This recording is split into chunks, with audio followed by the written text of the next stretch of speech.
De la magie du premier regard à la désillusion amère, il n'aura fallu que quelques jours pour que le rêve de Coralie et Bruno s'effondre. Dès les premiers instants de cette 9e saison de Mariés au premier regard, leur couple semblait pourtant promis à une belle histoire. Mais très vite, la réalité a rattrapé les contes de fées.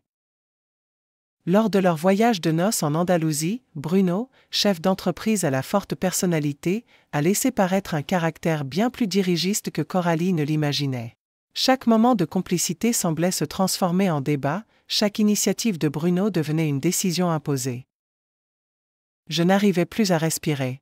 J'en avais marre de toujours devoir réfléchir à comment me comporter pour que ça se passe bien, plutôt que de vivre tout simplement l'instant présent. Malgré ses tentatives pour établir un dialogue, Coralie s'est heurtée à un mur. Bruno, de son côté, n'a pas immédiatement compris l'impact de ses attitudes. Il a fallu une intervention de l'experte Estelle Dossin pour qu'il prenne conscience de ses erreurs. Mais même avec la meilleure volonté du monde, le mal était déjà fait. À leur retour en France, la distance est devenue physique autant qu'émotionnelle. Coralie s'est littéralement murée dans le silence. Je devais prendre du recul. Je me réveillais chaque matin en me demandant comment la journée allait se passer avec lui. Je ne vivais plus pour moi, je vivais pour éviter les conflits.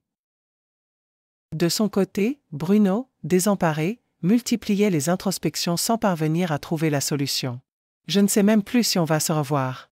C'est dur de ne plus avoir de nouvelles, de ne plus savoir où on en est, confie-t-il, abattu. Mais derrière cette façade de froideur, Coralie souffrait en silence. Je suis hyper triste de faire ce constat. Parce que si je suis honnête, il me manque, avoue-t-elle dans un moment de vulnérabilité. Face à ce mur de silence, Bruno a pris son courage à deux mains. Il a proposé à Coralie de se retrouver loin des caméras, sans pression, sans script. Une initiative qui a marqué un tournant décisif. C'était nécessaire.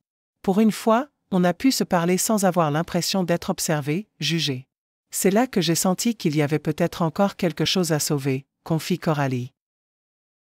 Et de son côté, Bruno, regonflé à bloc après ses retrouvailles, affirme : Je crois en nous. J'y crois tout simplement.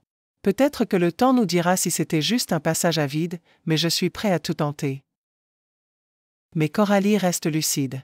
Elle sait que cette seconde chance est peut-être la dernière. J'aimerais me sentir protégée.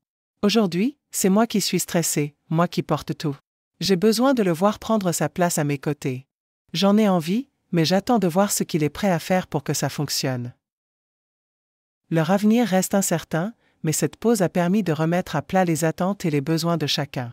La question est maintenant de savoir si ces retrouvailles seront suffisantes pour ranimer la flamme, ou si, au contraire, elles ne feront que retarder une séparation inévitable.